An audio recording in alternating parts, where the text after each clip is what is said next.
The mainstream left is tacitly supporting a fascist group that is committing terrorism to crush civil rights in the United States. Let that sink in.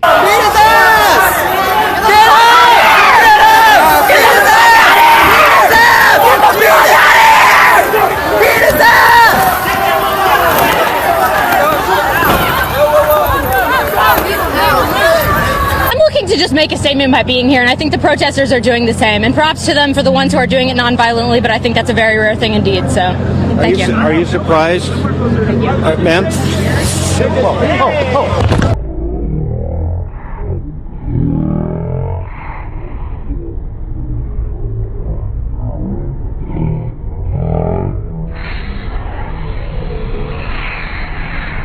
This is how they reacted to the beating, the pepper spraying of women, and the violent rioting at UC Berkeley last night. BuzzFeed writer Hannah Jewell. Laughing my ass off, Berkeley.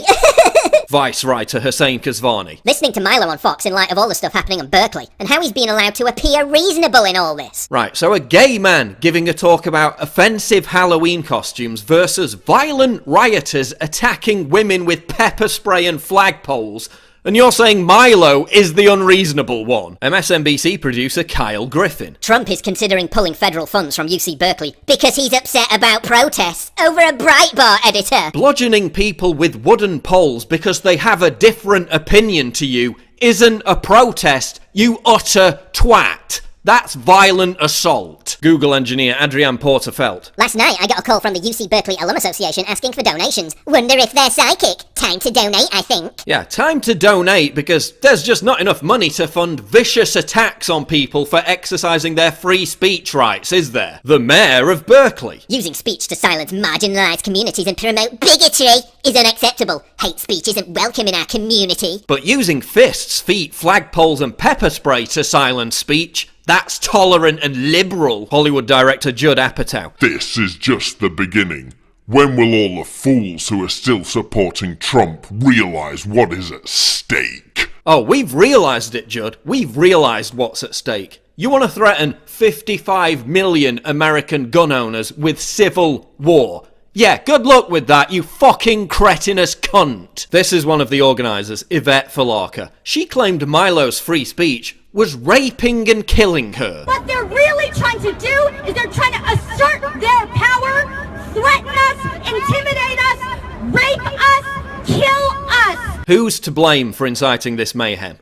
Time magazine for legitimising violent riots during Ferguson. Newsweek for celebrating the attack on Richard Spencer. The Nation for romanticising the attack on Richard Spencer. Regressive leftists like Nazreen Malik who say violence against Trump supporters should be tolerated. Regressive leftists like India Knight and the deluge of other journalists who called for or joked about Trump being assassinated. George Soros, financier of domestic terrorism. Arrest him and confiscate his wealth. Let's put this in perspective. The left is more outraged about Trump's Supreme Court pick, calling his high school club Fascism Forever as a joke back in the 80s, than they are about actual fascists viciously beating innocent people. Oh yeah, and good job, Antifa. So instead of a speech to 200 people, you gave Milo and his message a national media platform that reached millions of people.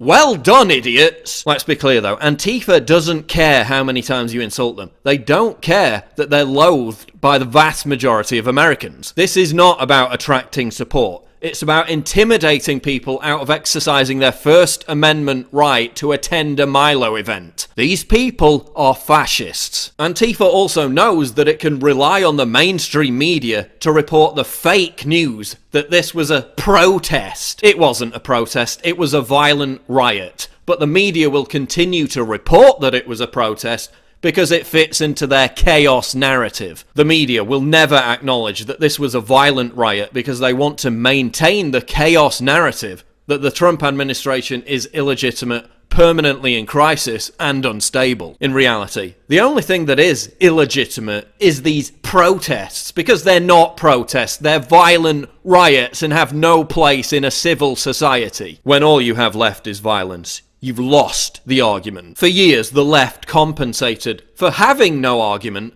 by calling us racist, bigots, Islamophobes and misogynists. And for many years it worked. Now it no longer works. So what do they have left? Intimidation, thuggery, and domestic terror. This is why Trump won. This is Trump's campaign ad for the 2020 election. This is the new left. Fascism has returned under the guise of liberalism.